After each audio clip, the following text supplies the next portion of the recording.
귀하고 복된 주일입니다. 하나님께서 우리에게 허락하신 이 복된 날, 우리의 몸과 마음을 우리 아버지 하나님께서 기쁘게 받으실 만한 거룩한 산 제물로 올려드리는 예배가 되기를 간절히 바랍니다. 우리 먼저 옆에 또 앞뒤로 서로 한번 축복하며 인사하겠습니다. 축복합니다. 사랑합니다.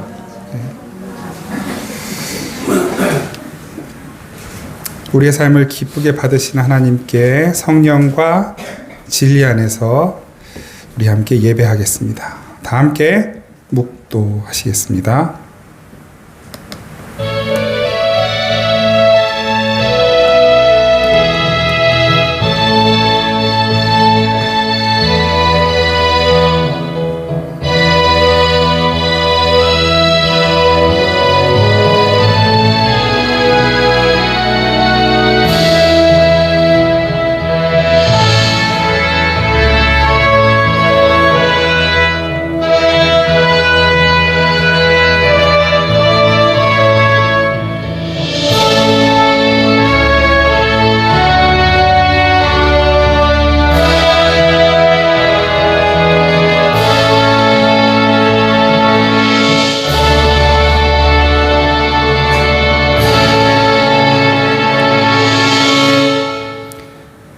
온 땅이여 여호와께 노래하며 그의 구원을 날마다 선포할지어다.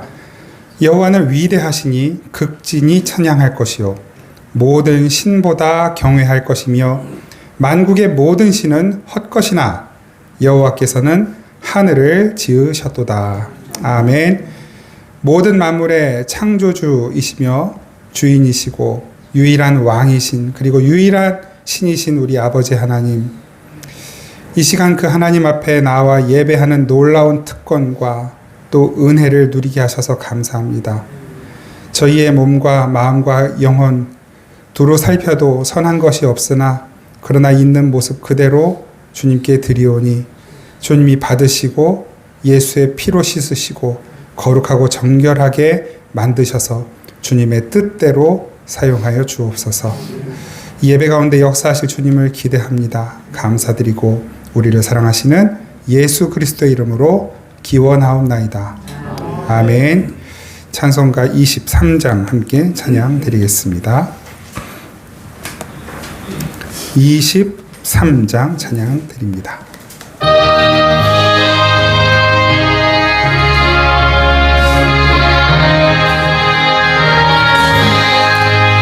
만입이 내게 있으면 그 입 다 가지고 내 구주 주시는 종을 늘 찬송하겠네.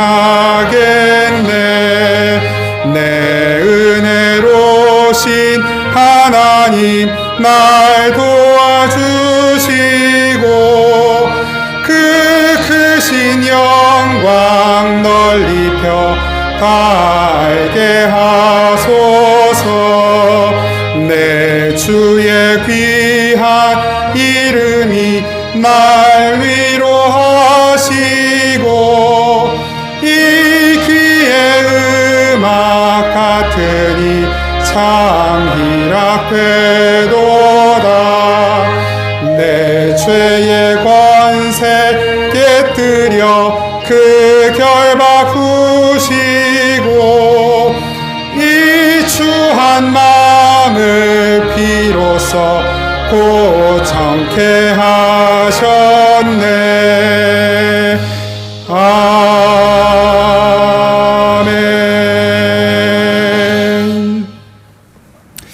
우리 지난 한 주간 동안 하나님 앞에 말로, 행동으로, 생각으로 품고 지었던 모든 죄들 이 시간 침묵으로 함께 고백하며 기도하겠습니다.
중심으로 진실하게 회개하는 이들의 죄를 하나님은 깨끗이 씻으시고 또 말씀으로 위로하시며 힘을 주십니다. 내가 잠시 너를 버렸으나 큰 긍휼로 너를 모을 것이요 내가 넘치는 진노로 내 얼굴을 내게서 잠시 가렸으나 영원한 자비로 너를 긍휼히 여기리라. 내 구속자 여호와께서 말씀하셨느니라. 아멘. 나는 전능하신 아버지 하나님 천지의 창조주를 믿습니다. 나는 그의 유일하신 아들 우리 주 예수 그리스도를 믿습니다. 그는 성령으로 잉태되어 동정녀 마리아에게서 나시고 본디오 빌라도에게 고난을 받아 십자가에 못 박혀 죽으시고 장사된 지 사흘 만에 죽은 자 가운데서 다시 살아나셨으며 하늘에 오르시어 전능하신 아버지 하나님 우편에 앉아 계시다가 거기로부터 살아있는 자와 죽은 자를 심판하러 오십니다. 나는 성령을 믿으며 거룩한 공교회와 성도의 교제와 죄를 용서받는 것과 몸의 부활과 영생을 믿습니다. 아멘. 찬송가 70장 함께 찬양 드리겠습니다. 70장 찬양 드립니다.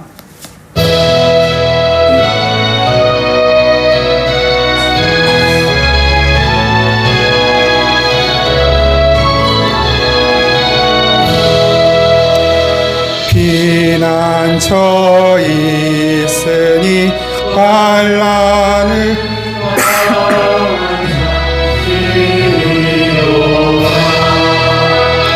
땅들이 변하고 물결이 일어나 산 위에 넘치되 두렵잖네.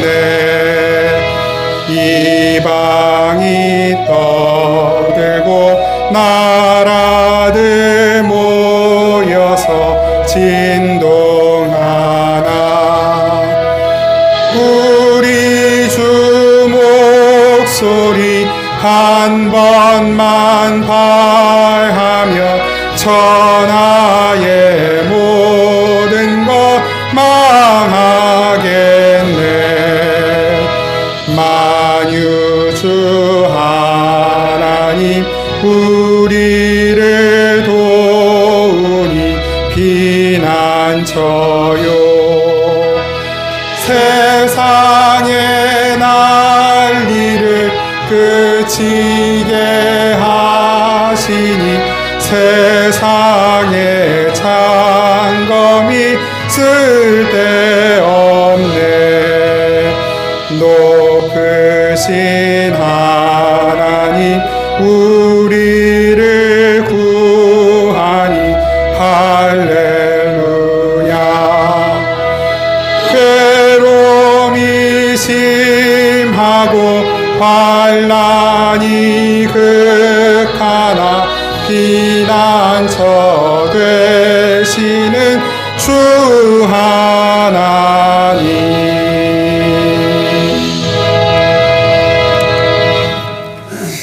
함께 기도하겠습니다. 사랑하는 아버지 하나님 고맙습니다. 주님의 복된 날 그리고 2023년 또 절반을 마감하고 또 새로운 절반을 시작하려는 이 6월 마지막 주일 주님께 예배하며 다시 한번 우리의 삶을 위탁하고 주님의 은혜를 구하는 귀하고 복된 이 시간 주님 저희들 머리를 조아리며 다시 한번 주께서 우리에게 베푸실 그 자비와 사랑과 은총을 기다립니다. 저희의 연약함과 부족함 그리고 저희의 더러운 행실 생각까지도 다 아시는 주님이 우리를 받아주시는 이유는 딱 한 가지 우리가 예수 그리스도의 피로 덮여 있기 때문임을 고백합니다.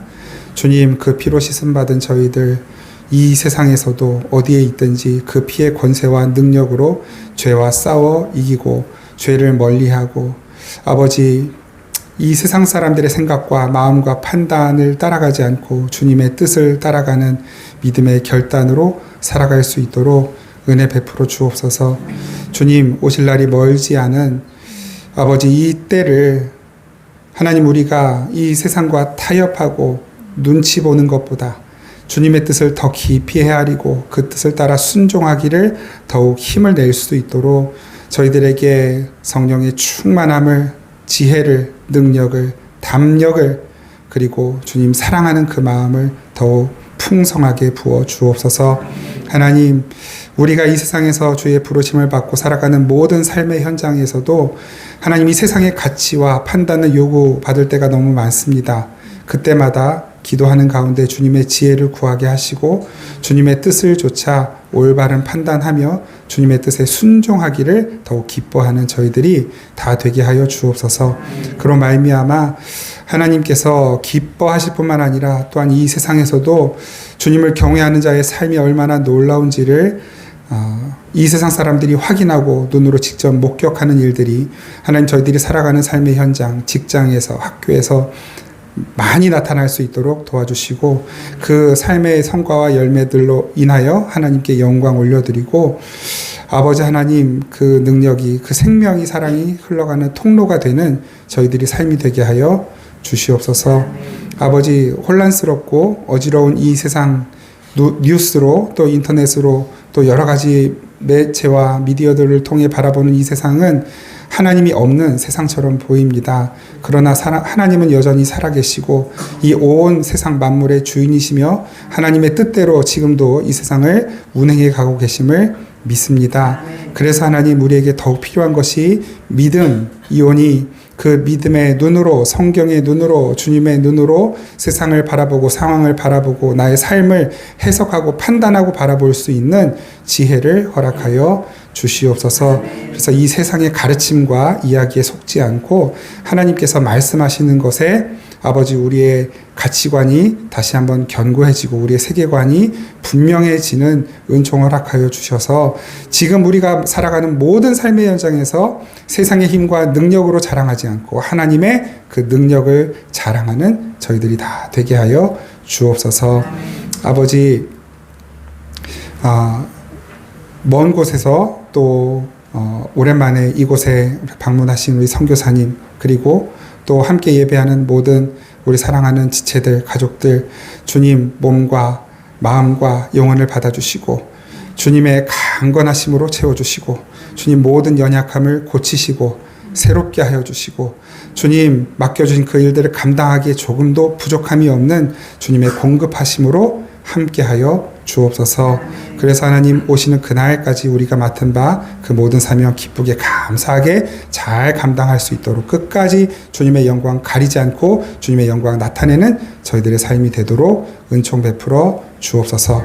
우리 사랑하는 아이 이나로부터 우리 어르신 이춘방 집사님에 이르기까지 모든 세대, 모든 연령, 모든 가족들 가운데 하나님 위로와 능력과 회복과 치유의 은혜로 함께하여 주시고 아버지 하나님께 예배할 때마다 하늘의 새로운 신령한 능력과 은혜가 부어지는 아버지 놀라운 역사를 나타내 주옵소서. 오늘도 말씀 가운데에서 주님의 길을 찾게 하여 주옵소서. 우리가 이 세상을 살아가기에 조금도 부족함이 없는 에너지가 주님으로부터, 하늘로부터 내려오는 것을 경험하는 이 시간이 되게 하여 주시옵소서. 주님께 귀한 예물 드리는 그 모든 손길들을 주님께서 더욱 풍족히 채우시고 어떤 것에도 결핍이나 부족함이 없도록 그 삶을 주의 은혜로, 능력으로, 공급하심으로 넉넉히 채워 주옵소서. 6.25 73주년을 맞는 이 나라, 이 민족을 지금까지 이끌어주신 주님께 이 나라의 앞날을 다시 한번 부탁드리고 이 온 세계 열방의 모든 시작과 끝을 하시는 주님께 다시 한번 믿는 자들의 기도로 인하여 이 세상이 주님의 뜻대로 이루어져감을 믿고 감사드리며 예수 그리스도의 이름으로 기도드립니다. 아멘. 하나님 말씀 함께 보겠습니다. 요한계시록 17장 9절과 13절에서 18절까지의 말씀 함께 보겠습니다. 요한계시록 17장 9절과 13절에서 18절 말씀 함께 읽겠습니다. 시작.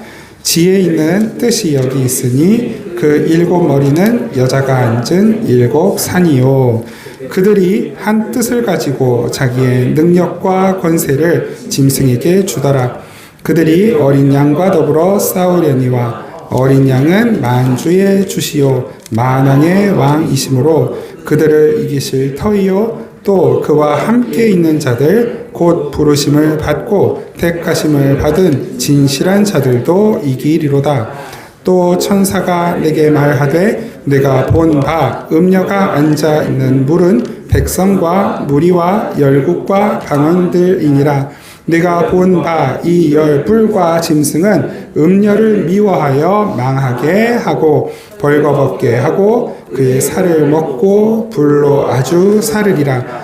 이는 하나님이 자기 뜻대로 할 마음을 그들에게 주사 한 뜻을 이루게 하시고 그들의 나라를 그 짐승에게 주게 하시되 하나님의 말씀이 응하기까지 하심이라. 또 내가 본 그 여자는 땅의 왕들을 다스리는 큰 성이라 하더라. 아멘. 예, 계시록 이제 막바지로 계속 가고 있습니다. 많은 상징 언어들과 표현들로 인해서 중간중간 이렇게 설교 들으시는 분들은 조금 어려우실 수도 있겠다는 생각을 합니다. 그러나 뭐 우리가 주님 오시는 날까지 또 같은 말씀을 계속 나눌 것이고 결국 핵심은 하나예요. 우리가 이 세상을 살아가는 그 현실의 모습이 다양한 상징 언어와 표현과 그림으로 나타나 있는 것이 요한계시록이고, 그래서 이 세상을 살아가는 방법, 비결, 이 세상을 이기는 힘 딱 하나, 예수 그리스도. 그 이야기를 어쨌든 우리가 볼 때는 조금 어려운 언어, 상징의 언어로 쓰고 있는 것일 뿐이다. 그러니까 지금 제가 이 말씀을 함께 나누고 있는 와중에 드리는 모든 표현들은 결국 우리가 이 세상을 살아갈 때 예수님을 믿는 믿음이 아니면 다른 방법이 없습니다. 이것을 계속 말씀드리고 있다라고 하는 것만 기억하시면 되겠습니다. 이게 시라는 것이 그렇잖아요. 하나의 그림을 떠올리게도 하고 어떤 크고 작은 사건들을 함축적인 언어로 사용하는, 이렇게 표현하는 것이기 때문에 이렇게 딱 이미지로 떠올리기가 굉장히 좋은 도구란 말이에요. 어떤 면에서는. 왜 이 말씀을 드리냐면 하나님께서 이 온 세계의 역사, 이 세상의 역사들을 통해서 보여주시는 하나님의 계획과 뜻, 그리고 하나님께서 베푸시는 구원의 방법을 이 요한계시록이라는 계시의 말씀 속에 하나의 그림처럼, 상징처럼 보여주시는데, 그러니까 이것만 놓고 보면 오해의 소지가 많단 말이에요. 그런데 이것을 오해하지 않기 위해서는 뭐가 필요합니까? 창세기부터 이 계시록 앞에 요한일서 유다서까지 이 모든 성경의 말씀들이 다 필요한 거예요. 이 말씀들을 다 잘 오해하지 않고 있으면 계시록 말씀도 오해할 일이 전혀 없어요. 우리 그 일제강점기 때 활동하셨던 많은 독립투사들, 그리고 문학가들, 그분들은 다양한 방법으로 독립운동을 하셨어요. 그 중에 이제 윤동주라는 시인이 계시죠. 그분이 쓴 시들, 그냥 그 시 한 편만 놓고 보면 이게 개인의 고백인지 그냥 서정적인 시의 감성의 표현인지 알 수 없단 말이에요. 그런데 그 시대의 역사, 그분의 삶, 이런 것들을 생각하고 그 한 편의 시를 봤을 때는 그 시가 정말로 표현하고자 하는 게 뭔지를 우리는 알잖아요. 서시, 죽는 날까지 하늘 우러러 한 점 부끄러움이 없기를, 뭐 잎새 있는 바람에도 나는 외로워했다. 별을 노래하는 마음으로 죽어가는 모든 것들을 뭐 사랑해야지. 그리고 나에게 주어진 길을 걸어가야겠다. 오늘 밤에도 별이 바람에 스치운다. 이런 표현들이 그냥 한 사람의 시의 고백이기도, 그냥 감성의 고백이라고 하기에는 너무나 그 큰 뜻을, 깊은 의미를 가지고 있단 말이에요. 저는 이 계시록 말씀을 함께 나누면서 그 윤동주님의 시들을 자꾸 떠올리게 되고, 그 중에 제가 너무 좋아하는 시가 있어요. 여기 지금 좀 자랑질을 좀 하고 싶어요. 제가 이런 시를 외우고 있다는 거. 이게 십자가라는 시거든요. 쫓아오던 햇빛인데 지금 교회당 꼭대기 십자가에 걸려 있습니다. 그림이 그려지시죠. 그 십자가, 교회가 있는데 그 십자가에 햇빛이 이렇게 걸려 있는 그림을 보고 있는 거예요. 첨탑이 저렇게도 높은데 어떻게 올라갈 수 있을까요? 그러니까 사람이 올라갈 수 없는 그 자리에 햇빛은 지금 걸려 있는 거예요. 그걸 보면서 부러워하는 마음, 또 어떤 자기의 소망, 꿈, 그것을 거기에 이제 담아 표현하는 것이죠. 종소리도 들려오지 않는데, 종소리가 당연히 들려야 되는데 지금 종소리가 들리지 않는 시대라는 것이죠. 그 일제 강점기 그 압박, 그 슬픔의 시대. 종소리도 들려오지 않는데 휘파람이나 불며 서성거리다가, 종소리는 들리지 않지만 내가 그 종소리를 대신하여 내 입으로 소리를 내는 거예요. 휘파람이나 불며 서성거리다가 괴로웠던 사나이, 그리고 지금은 행복한 사람 예수 그리스도에게처럼 십자가가 허락된다면 모가지를 들이우고 꽃처럼 피어나는 피를 어두워가는 하늘 밑에 조용히 흘리겠습니다. 그 윤동주 시인의 고백이거든요. 그 일제강점기에 하나님께서 이 나라의 다시 독립에 또 회복에 그 햇빛 광복이라고 하잖아요. 그 빛의 은총을 내려주시기를 간구하는 마음과 그것을 위해서라면 예수께서 지신 그 십자가, 그때는 괴로웠으나 지금은 그 십자가 지심으로 인하여 행복하신 예수처럼 나에게도 그 십자가가 허락된다면 나도 기쁘게 어두워가는 그 하늘 밑에 조용히 예수님처럼 피를 흘릴 각오가 되어 있습니다. 그런 배경을 알고 그 시를 보면 너무너무 감동적이고, 그냥 시를 읽고 있는 것만 해도, 보고 있는 것만 해도 막 각오가 용서슴치고 기도하게 되고 감격하게 되죠. 계시록이 그런 것 같아요. 하나님 말씀, 모든 말씀들이 다 그렇지만 그냥 글로, 문학으로 읽으면 적어도 뭐 사람들에게 좋은 교훈의 말씀이 될 수도 있고 어떤 또 삶의 지침이 될 수도 있는 말씀들이, 좋은 내용들이 많이 있어요. 잠언 같은 말씀들. 그런데 하나님께서 왜 이 말씀을 우리에게 주시는가, 그 이유를, 문맥을, 역사를 알고 이 말씀들을 보면 그 한 문장 한 문장 하나하나의 표현, 그리고 그 보여지는, 이렇게 떠오르는 그 이미지 하나하나에 하나님의 그 깊은 사랑, 예수 그리스도의 깊은 그 사랑이 다 묻어나는 거거든요. 근데 이걸 가지고 싸구려 무슨 예언집처럼 앞날을 점치는 뭐 포춘 텔러의 그런 어떤 무슨 예언서처럼 만들어버리는 그런 일들이 지금도 너무 흔하게 일어나는 것이죠. 적어도 우리들은 우리 예수님 오시는 그날까지 하나님께서 우리에게 주신 놀라운 사랑의 메시지를 그냥 그 있는 그대로 주님의 마음으로 받을 수 있길 바랍니다. 그리고 오해하지 않고 이 말씀 안에 있는 그 사랑을 우리의 삶의 에너지로 녹여낼 수 있는 은혜가 저와 여러분들의 삶 속에 늘 함께 계시기를 다시 한번 간절히 바랍니다. 그 오해를 풀기 위해서라도 그래서 우리는 계시록 말씀을 계속 잘 봐야 됩니다. 오늘 이 본문의 핵심이라고 할 수 있는 말씀은 14절 말씀입니다. 우리 오늘 본문 17장 14절 말씀을 한 번 더 같이 읽겠습니다. 시작. 그들이 어린 양과 더불어 싸우려니와 어린 양은 반주의 주시요 만왕의 왕이심으로 그들을 이기실 터이요. 또 그와 함께 있는 자들 곧 부르심을 받고 택하심을 받은 진실한 자들도 이기리로다. 아멘. 지금 우리가 계시록 17장, 16장, 17장을 보면서 떠오르는 이미지는 뭡니까? 음녀가 있어요. 음녀가 붉은 용을 타고 7뿔 달린, 7머리를 가진 10뿔 달린, 그리고 7머리를 가진 그 용을 타고 음녀가 금으로, 은으로, 또 진주로 화려하게 장식을 해요. 붉게 장식을 하고 금잔을 들고 있는 모습. 그 모습으로 세상을 미혹해요. 그런데 그가 지금 뭘 하고 있냐면 오늘 본문에는 어린 양과 싸우고 있다라고 말씀하시는 거예요. 그들이 어린 양과 더불어 싸우고 있다. 그런데 그 7머리 중에 5은 이미 어떻게 했다고요? 죽었어요. 그렇죠? 5은 죽었고 하나는 있고 하나는 아직 오지 않았다. 우리가 지난주에 그 말씀 어떻게 해석했습니까? 결국은 그 5이 죽었고 하나가 있고 하나가 오지 않는 것 그 자체로 막 이게 무슨 의미냐를 해석하기보다 그냥 전체 그림으로 보면 아무 문제가 없다라고 말씀을 드렸어요. 그래서 그 그림이 우리에게 나타내고 있는 것은 결국은 그 세력은 아무리 화려하고 멋있어 보여도 하나님의 심판 앞에 완전히 소멸될 존재들이라는 것을 보여주고 있는 것이고, 그럼 왜 하나를 하나님이 남겨두셨는가? 그것은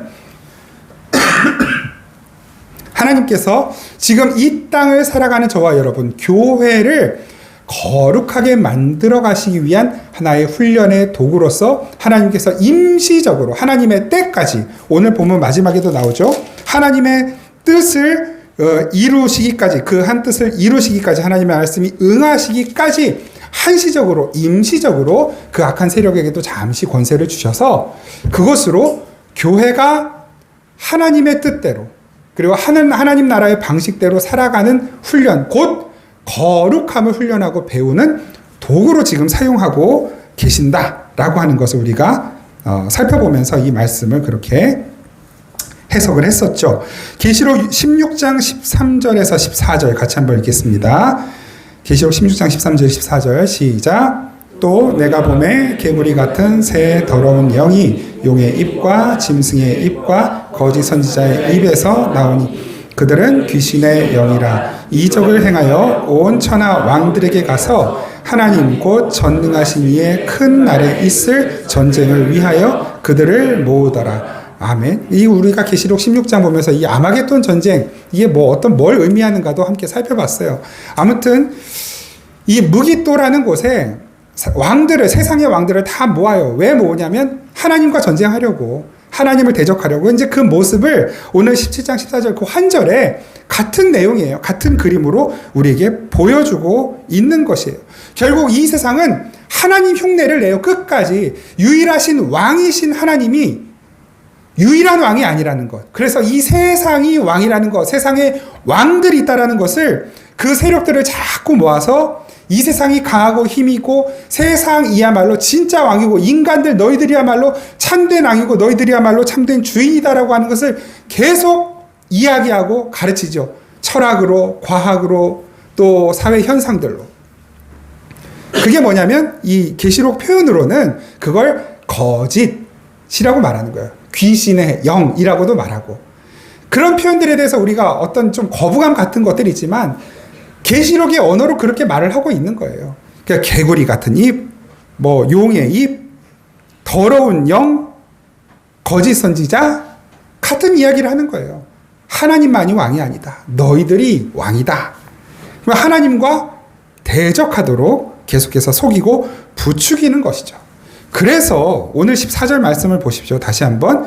그 어린 양과 대적하고 있는데 굳이 어린 양을 이렇게 설명을 해서 표현을 합니다. 그들이 어린 양과 더불어 싸우려니와, 어린 양이 누구냐? 어린 양은 만주의 주시오, 만왕의 왕이시므로. 그 예수 그리스도 어린 양이 주이시고 왕이시다라는 것을 다시 한번 분명하게 이야기하는 거예요. 진짜 왕은 예수밖에 없다라는 것을 설명하고 있는 것입니다. 누가 이기느냐? 그 왕이신 어린 양이 이기신다. 그들을 이기실 터이요. 그런데 그 어린 양 예수께서 승리하실 때 예수님만 승리하시는 것이 아니라 그 옆에 누가 있어요. 누가 있냐면 그와 함께 있는 자들, 곧 부르심 받은 자들, 택함 받은 자들, 진실한 자들, 진리를 따라가는 자들. 신명기 10장 17절 같이 한번 읽겠습니다. 시작. 너희의 하나님 여호와는 신 가운데 신이시며 주 가운데 주시오, 크고 능하시며 두려우신 하나님이시라. 아멘. 다니엘 2장 47절 시작. 왕이 대답하여 다니엘에게 이르되 너희 하나님은 참으로 모든 신들의 신이시오, 모든 왕의 주제시로다. 네가 능히 이 은밀한 것을 나타내었으니 네 하나님은 또 은밀한 것을 나타내는 이시로다. 아멘. 똑같은 표현이죠. 디모데전서 6장 15절에 뭐라고 말씀할까요? 시작. 기약이 이르면 하나님이 그의 나타나심을 보이시리니 하나님은 복되시고 유일하신 주권자이시며 만왕의 왕이시며 만주의 주시오. 아멘. 지금 계시록 17장 14절에 쓰고 있는 표현을 똑같이 쓰고 있어요.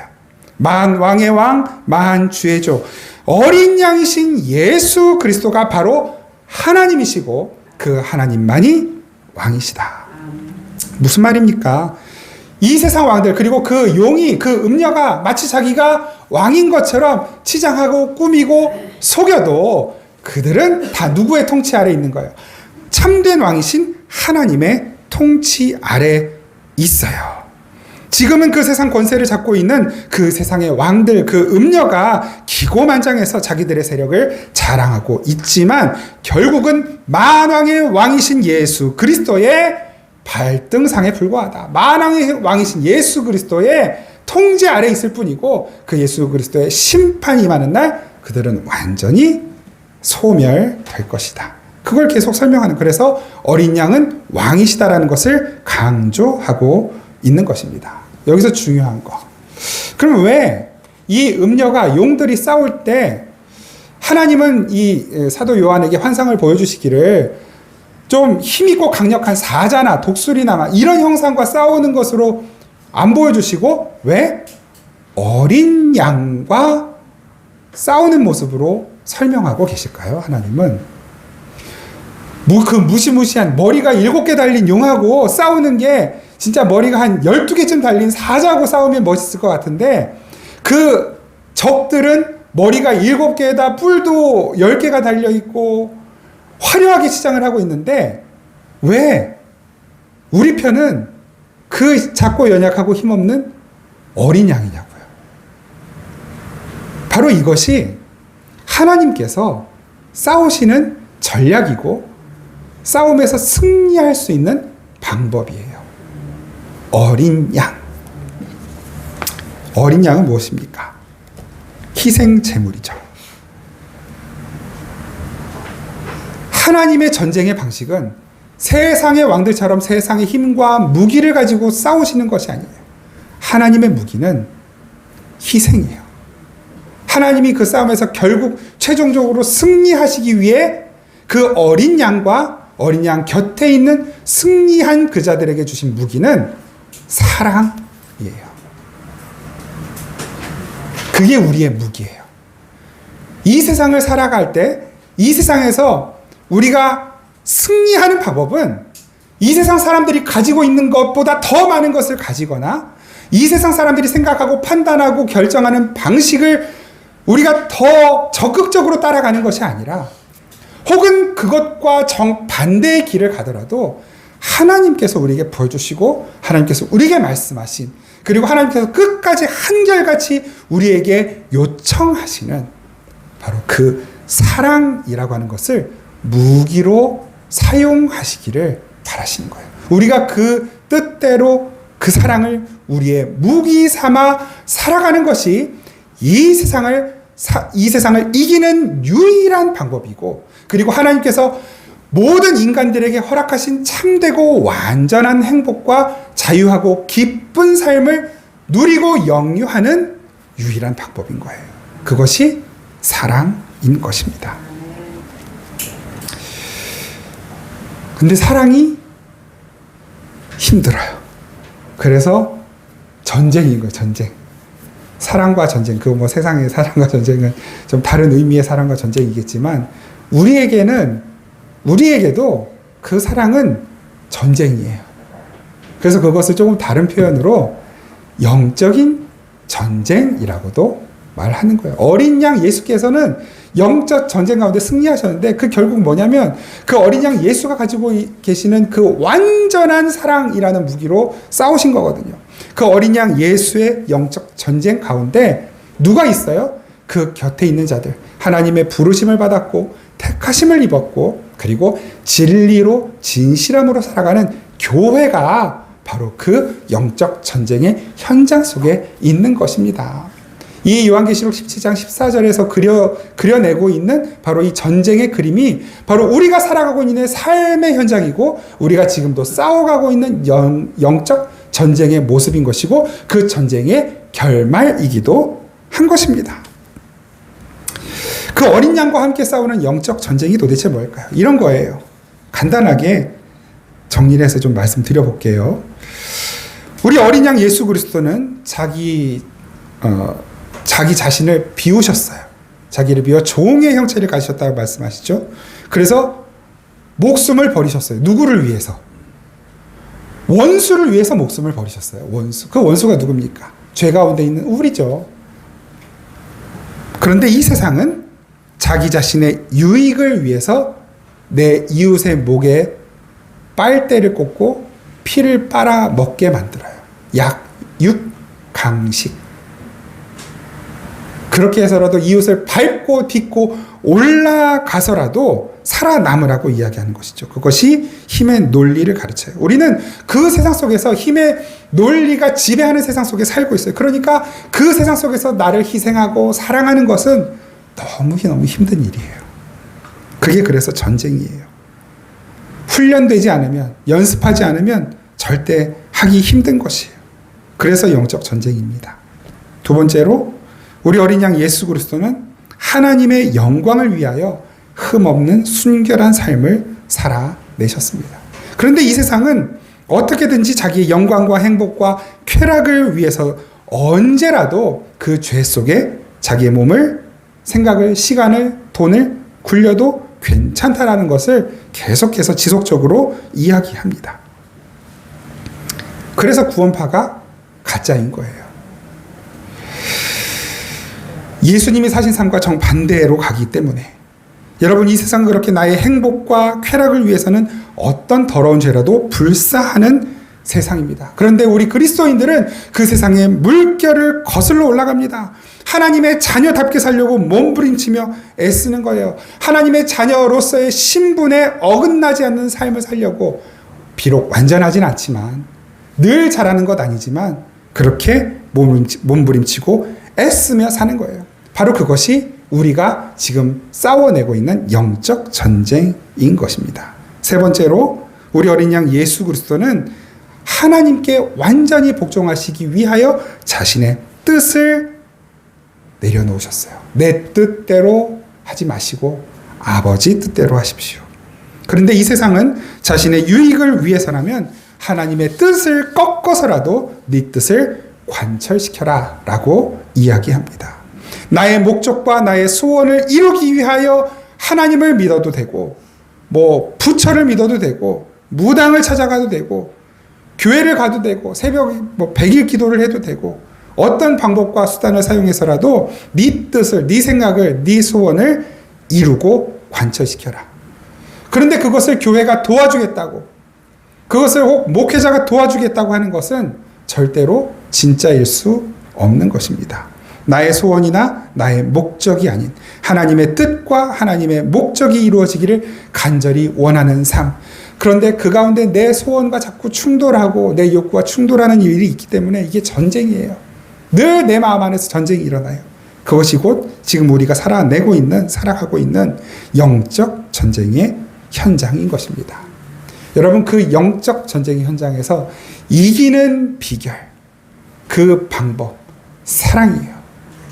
그리고 오늘 이 본문 속에 그 영적 전쟁을 이기는 그 사랑의 다른 표현이 또 하나 등장합니다. 그게 뭡니까? 바로 지혜인 것입니다. 지혜. 그 헬라어로는 소피아라고 말하고 라틴어로도 그렇죠. 그리고 히브리어로는 이제 호크마 이렇게 표현을 하는데, 철학이라는 말이 있잖아요. 필로소피. 그게 이제 다 아시겠지만 필로스 사랑한다. 그다음에 소피아 지혜. 지혜를 사랑하는 것이 철학이라고 이야기를 하잖아요. 그런데 이 지혜가 무엇인지를, 지혜의 실체를 정확하게 알아야 우리가 사랑을 해도 올바른 사랑을 할 수가 있는 것인데, 분명한 것은 하나님께서 우리에게 말씀하시는 지혜와 세상이 말하는 지혜는 같지 않다라는 것이에요. 그럼 우리가 알아야 되는 지혜는 무엇일까요? 물론 이 세상의 지혜도 알아야 잘못된 지혜를 갖지 않게 될 거예요. 그러면 올바른 지혜, 성경이 말씀하시는, 하나님께서 우리에게 말씀하시는 지혜는 무엇일까요? 잠언 2장 16절 말씀 같이 한번 읽겠습니다. 잠언 2장 16절 시작. 지혜가 또 너를 음녀에게서, 말로 호리는 이방 계집에게서 구원하리니. 아멘. 놀랍죠? 이 계시록의 언어와 잠언의 언어가 이렇게 놓고 보니까 너무 정확하게 일치해요. 이 음녀와의 싸움에서 이기는 방법이 무엇이냐? 지혜가 그 음녀와의 싸움에서 이기게 할 것이다. 그 이방 계집에게서 이기게 할 것이다.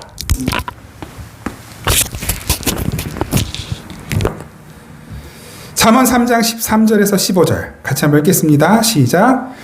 지혜를 얻은 자와 명철을 이는 지혜를 얻는 것이 은을 얻는 것보다 낫고 그 이익이 정금보다 나으니라. 지혜는 진주보다 귀하니 내가 사모하는 모든 것으로도 이에 비교할 수 없도다.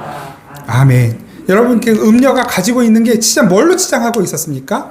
진주로, 금으로, 은으로 치장하고 있었어요. 그런데 분명히 말씀하시죠. 지혜가 바로 그 진주보다 귀하다. 그 보석보다 귀하다. 그 음녀의 유혹을 이겨낼 수 있는 거 결국 뭡니까? 지혜예요, 지혜. 도대체 그 지혜가 무엇이냐? 이것 또한 잠언 말씀에 잘 나와 있네요. 잠언 8장 10절에서 12절, 17절, 22절에서 23절 있는데 이것은 제가 쭉 읽어볼 테니 여러분 눈으로 한번 따라와 보시죠. 너희가 은을 받지 말고 나의 훈계를 받으며 정금보다 지식을 얻으라. 이 훈계와 지식, 그게 뭐냐? 11절 대저 지혜는, 그게 지혜구나. 지혜는 진주보다 나음으로 원하는 모든 것을 이에 비교할 수 없음이니라.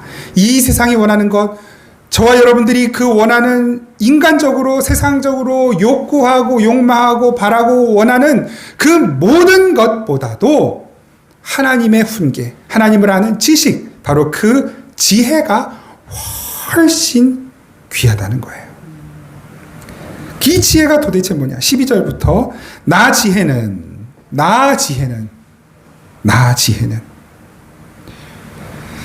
이 말씀을 주신 하나님께서 자신을 지혜라고 칭하고 계셔요.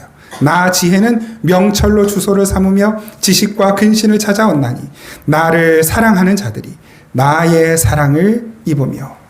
하나님 곧 지혜, 곧 예수 그리스도, 그분을 사랑하는 자들이 그분의 사랑을 입고 나를 간절히 찾는 자가 나를 만날 것이니라. 여호와께서 그 조화의 시작 곧 태초에 일하시기 전에 나를 가지셨으며 만세 전부터 태초부터 땅이 생기기 전부터 내가 세움을 받았나니 아직 바다가 생기지 아니하였고 큰 샘들이 있기 전에 내가 이미 났으며 산이 세워지기 전에 언덕이 생기기 전에 내가 이미 났으니 하나님이 아직 땅도 들도 세상 진토의 근원도 짓지 아니하셨을 때에라. 그때 뭐가 있었다고요? 예수 그리스도가 지혜가 함께 있었다는 것입니다.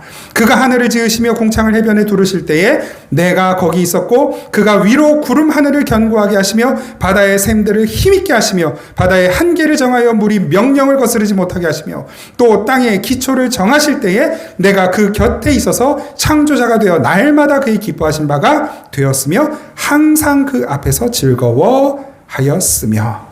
아멘. 바로 이 성경이 말씀하시는 지혜, 호크마, 소피아는 곧 어린 양 예수 그리스도이신 것입니다.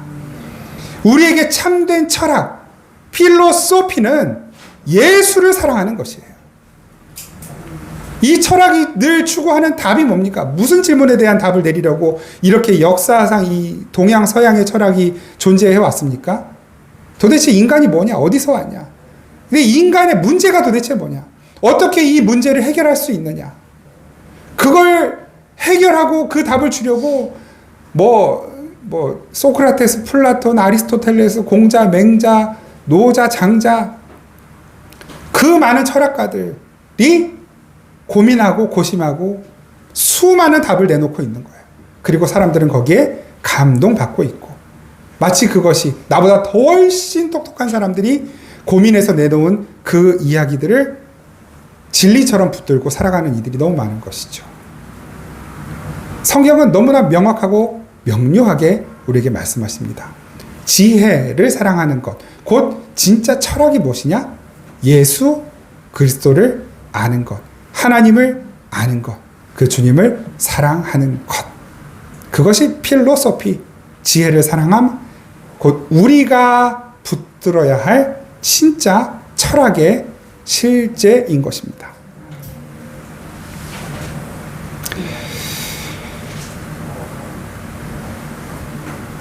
저와 여러분은 주님 오실 그때까지 어린 양 예수 그리스도가 누구이시고 예수님의 삶은 어떤 삶이었고 왜 예수님이 이 땅에 오실 수밖에 없었는지를 분명하게 확인해야만 합니다. 그러지 않으면 절대로 세상을 이길 수 없고 그 음녀의 화려한 말깃을 거짓 영의 속임에 절대로 이겨낼 수가 없는 것입니다. 세상을 이기기는커녕 그 음녀가 주는 그 아름다운 잔, 결국 그 잔은 무슨 잔이었어요? 진노의 잔이었잖아요. 그 잔에 취해 더럽고 가증한 것들만 쫓다가 결국 망해버리게 되는 것입니다. 에베소서 5장에 이 세상이 주는 진노의 금잔에 취해 세월을 방탕하게 허비하지 않기 위해서는 지혜가 필요하다라고 말씀하고 계십니다. 에베소서 5장 15절에서 18절 같이 한번 읽겠습니다. 시작. 그런즉 너희가 어떻게 행할지를 자세히 주의하여 지혜 없는 자같이 하지 말고 오직 지혜 있는 자같이 하여 세월을 아끼라. 때가 악하니라. 그러므로 어리석은 자가 되지 말고 오직 주의 뜻이 무엇인가 이해하라. 술 취하지 말라. 이는 방탕한 것이니 오직 성령으로 충만함을 받으라. 아멘. 이건 단지 술 먹고 안 먹고의 문제가 아니라고 제가 이미 여러 차례 말씀드린 적이 있습니다. 이 음녀가 주는 술잔에 취하지 않으려면 지혜가 있어야 한다라는 것을 분명히 말씀하고 계시는 거예요. 어리석은 자가 되지 말아라. 주의 뜻이 무엇인가 이해하라. 이게 무슨 말이냐면 잘 분별하여 경건하게 행동하라라는 말이에요. 이해하라는 말은 그냥 머릿속으로 이해라는 게 아니라 잘 분별하여 경건하게 행동하라. 이 계시록의 언어가 얼마나 잠언의 언어, 이 에베소서의 언어 이렇게 보니까 이 계시록의 언어와 얼마나 똑같습니까? 성경은 일관적입니다. 정확해요. 우리가 그 지혜이신 예수 그리스도를 어디에서 배울 수 있습니까? 어떻게 배울 수 있겠어요? 오직 성경을 통해서만 배울 수 있는 것이고, 그래서 성경은 온통 그 지혜이신 어린 양 예수 그리스도에 관해서만 기록하고 있는 것입니다. 진짠가 한번 볼까요? 누가복음 24장 27절 같이 한번 읽겠습니다. 시작. 이에 모세와 및 모든 선지자의 글로 시작하여 모든 성경에 쓴 바 자기에 관한 것을 자세히 설명하시니라. 아멘. 요한복음 5장 39절 시작.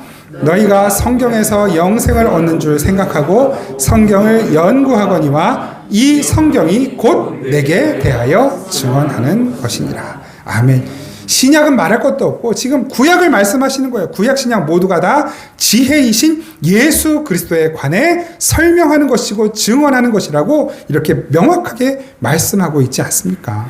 이렇게 성경은 지혜이신 예수 그리스도가 도대체 누구시냐? 그분이 왜 이 땅에 오셨냐? 왜 인간으로 오셨냐? 그리고 그분은 인간으로서 어떤 삶을 사셨느냐? 왜 죽으셨느냐? 그리고 어떻게 부활하셨느냐? 그 죽음을 어떻게 이기셨느냐? 그리고 그 모든 예수의 삶이 도대체 나의 삶에 어떤 관계가 있고 어떻게 적용되느냐? 이것을 일관되게 그리고 자세하게 기록하고 있는 것이에요. 성경은 우리가 이 땅에서 어떻게 하나님을 이용해서 잘 먹고 잘 살 것인가, 우리 인생의 문제를 어떻게 내가 원하는 방식으로 속 시원하게 해결할 것인가를 설명해 주는 책이 아닙니다. 어린 양의 책이에요. 어린 양의 원리, 어린 양의 방식이 어떻게 우리를 승리로, 생명으로, 영원한 생명으로 금면류관을 쓰는 자리로 이끄는가를 안내하는 안내서이고 지침서인 것입니다. 결국 이 세상과 구별된 그 거룩함을 쫓아 사는 삶을 우리에게 소개하고 있는 것이고 안내하고 있는 것이고, 그렇게 해야만 마귀의 세력에 속지 않고 하나님께서 우리 모든 인간들에게 허락하신 참된 행복, 진짜 행복, 찐 행복, 그 기쁨을 누릴 수 있는 방법을 설명하고 있는 것이에요.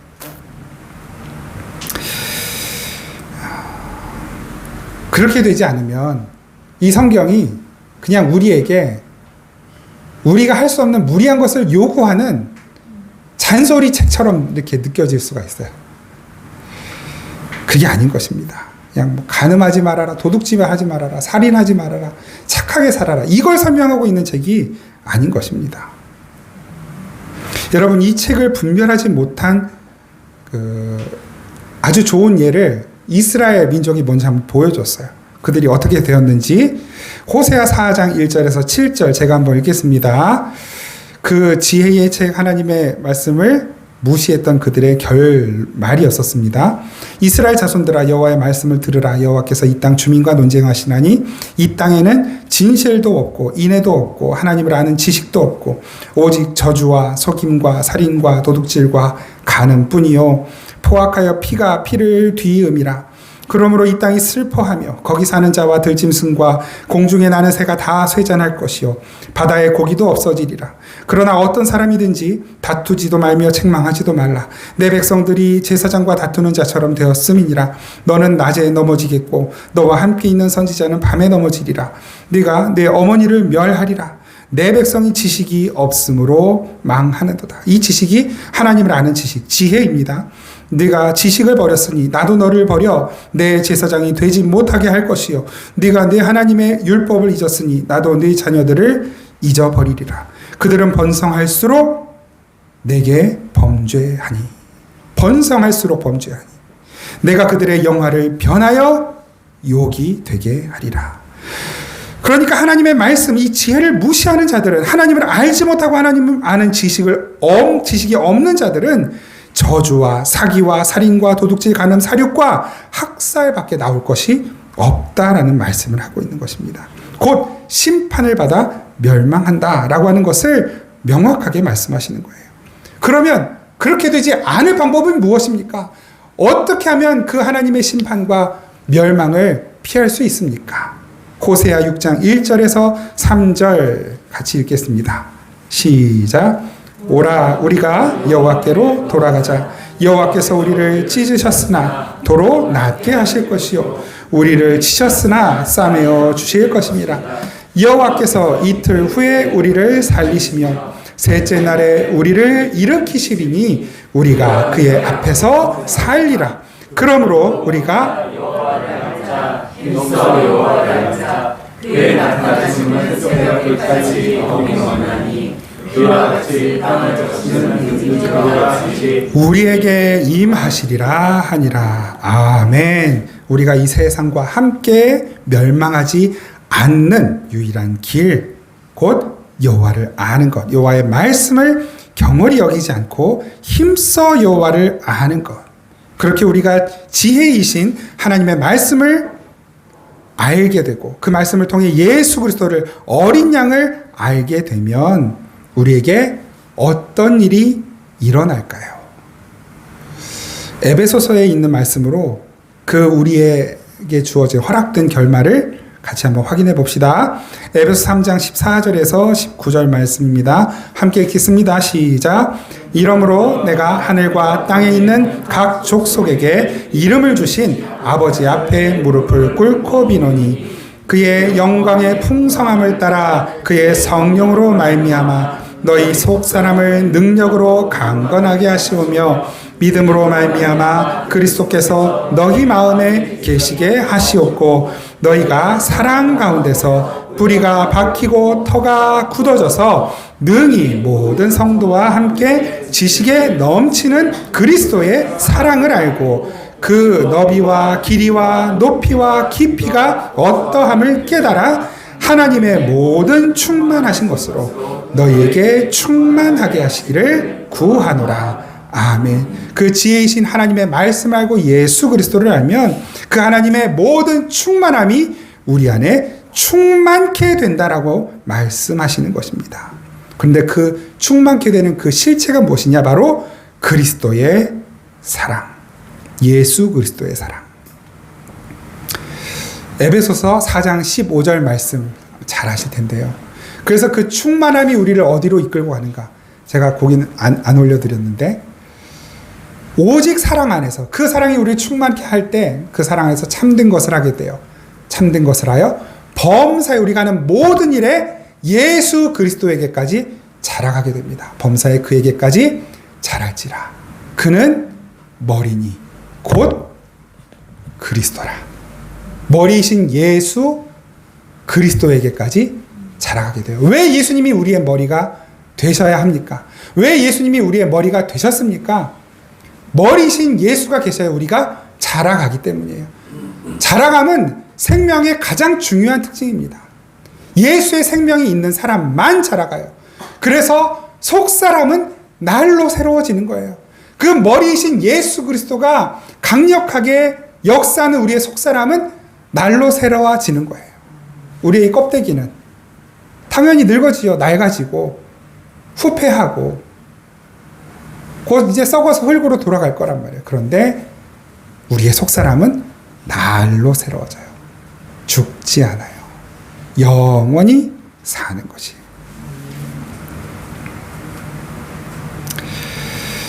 그 하나님의 충만함으로, 예수의 충만함으로, 그 사랑으로, 그래서 그 예수님의 성품, 곧 신의 성품에 참여하는 자들로서 저와 여러분들이 삶을 살아가게 되고 또 그 삶을 지켜가게 되고 그 삶을 더 잘 살려고 애쓰고 몸부림치게 돼요. 그것을 우리가 이 현실 세계 속에서 아무도 그렇게 하지 않는데 우리는 그렇게 살아가잖아요. 그 현실 세계에서 살아내기에는 그 삶이 너무 전쟁이란 말이에요. 전쟁. 그래서 그것을 영적 전쟁이라고 표현하는 거예요. 막 귀신 들린 사람하고 싸우고 무슨 뭐 엑소시스트 오멘 무슨 또 그런 거 막 있죠. 막 귀신하고 싸우고 막 이런 퇴마하고 그게 영적 전쟁이 아니고 이 세상의 방식과 전혀 다른 하나님 나라의 방식으로 우리가 이 세상을 살아가기 위해서 싸울 수밖에 없는 그 삶이 바로 영적 전쟁이란 말입니다. 그리고 그 영적 전쟁에서 우리가 승리하기 위해서는 그 보장된 승리를 누리기 위해서는 지혜가 필요하고 그 지혜는 곧 예수 그리스도이신 것이고 예수 그리스도를 알고 따라가는 것, 그 예수를 사랑하는 것, 그것이 우리가 이 세상 영적 전쟁에서 사용할 유일한 무기란 말입니다. 그 무기를 가진 사람들 어떻게 살게 되겠습니까? 예수님처럼 열심히 사랑하는 자로 점점 바뀌어져 가는 거예요. 그래서 사도 바울도 그 성도들을 향한, 교회를 향한 기도가 그 기도예요. 그 바울의 기도를 같이 한번 우리 확인해 볼까요? 빌립보서 1장 9절에서 11절 같이 읽겠습니다. 시작. 내가 기도하노라 너희 사랑을 지식과 모든 총명으로 점점 더 풍성하게 하사 너희로 지극히 선한 것을 분별하며 또 진실하여 허물 없이 그리스도의 날까지 이르고 예수 그리스도로 말미암아 의의 열매가 가득하여 하나님의 영광과 찬송이 되기를 원하노라. 아멘. 저와 여러분들의 삶 부족하고 보잘것없고 여전히 내 욕심에 휘둘리고 내 감정에 휘둘리고 내가 원하는 대로 안 되면 속상하고 낙심하고 좌절하기 쉬운 우리들이에요. 잘 안 변합니다. 근데 이게 어떻게 변해갑니까? 은혜로 변해가잖아요. 주님께서 우리에게 베풀어 주시는 은혜. 그 은혜의 통로가 도대체 뭡니까? 딱 두 가지밖에 없었잖아요. 말씀과 기도. 결국 꼭 그것이 예수 그리스도를 아는 유일한 길이기도 한 것이고 그 지혜를 우리가 갖게 되는, 그리고 그 지혜를 사용할 수 있게 되는 유일한 길 아니겠습니까? 지혜를 사랑합니다. 김지혜, 유지혜, 이지혜, 박지혜, 세상에 많은 지혜들이 있지만 예수님, 지혜이신 예수님, 참 지혜이신 예수님을 사랑합니다. 예수님을 사랑합시다. 더 사랑합시다. 그 지혜를 사랑합시다. 그 지혜가 우리로 하여금 영광스럽고 풍성한 하나님의 그 기쁨을, 그 즐거움을, 행복을 누리게 할 것입니다. 우리 영적 전쟁의 현장에서 함께 이 찬양으로 결단하고 기도하겠습니다. 하나님, 눈에 보이는 전쟁이면 어떻게 방법이라도 대책이라도 세우겠는데 눈에 보이지 않는 이 영적 전쟁의 현장 속에 겉으로는 너무 평온하고 아무 일 없고, 그래서 또 어떻게 우리가 싸워야 할지 모를 때가 너무 많이 있습니다. 이 영적 전쟁을 내 싸움이라고 하면 결국 늘 이 사단 마귀에게 패배하고 져서 낙심하고 좌절하고 세상의 방식대로 끌려가다 멸망당했을 저희들, 예수 그리스도께서 우리를 부르시고 택하시고 진리로 살게 하심으로 이 싸움이, 이 전쟁이 우리의 싸움이 되지 않고 우리의 전쟁을 가져가신 주님의 싸움이 되었고 하나님의 싸움이 되어 영원한 승리가 곧 우리의 승리가 되어서 감사하고 찬양합니다. 참 놀라운 일이고 얼마나 다행스러운 일인지, 주님, 우리가 평생 살면서 다시 한번 이 놀라운 은총을 기억하며 또 자랑하며 나누고 전할 수 있도록 은혜 베풀어 주옵소서. 언제 주님이 오셔도 결코 이상하지 않을 이 시대를 살아갈 때 하나님 늘 우리가 깨어서 주님의 뜻을 구하며 기다리며 그 뜻에 순종하기를 더욱 애쓰며 살아갈 수 있도록 은혜 베풀어 주옵소서. 우리에게 승리를 주신 하나님 감사드리고 우리를 사랑하시는 예수 그리스도의 이름으로 기도드립니다. 아멘. 우리 주 예수 그리스도의 은혜와 우리 아버지 하나님의 놀랍고 신실하신 사랑과 성령의 교통하심으로 또 함께 하심으로 능력 주심으로 이 모든 영적 전쟁이 현장에서 이기게 하시는 은혜가 이 시간 다시 한번 주님의 뜻을 구하며 이 세상을 살아갈 때에 두려움과 무서움이 아닌 담대함과 이미 승리케 하신 하나님을 기뻐하며 감사하며 찬양함으로 살아가기로 다짐하고 나아가는 우리 생명의 단비교회 모든 성도들, 이 땅의 모든 교회들, 성도들, 그리고 그 각 선교지에 애쓰고 수고하신 우리 모든 선교사님들과 이 나라와 민족과 세계 열방 위에 항상 함께 계시기를 간절히 축원하옵나이다. 아멘.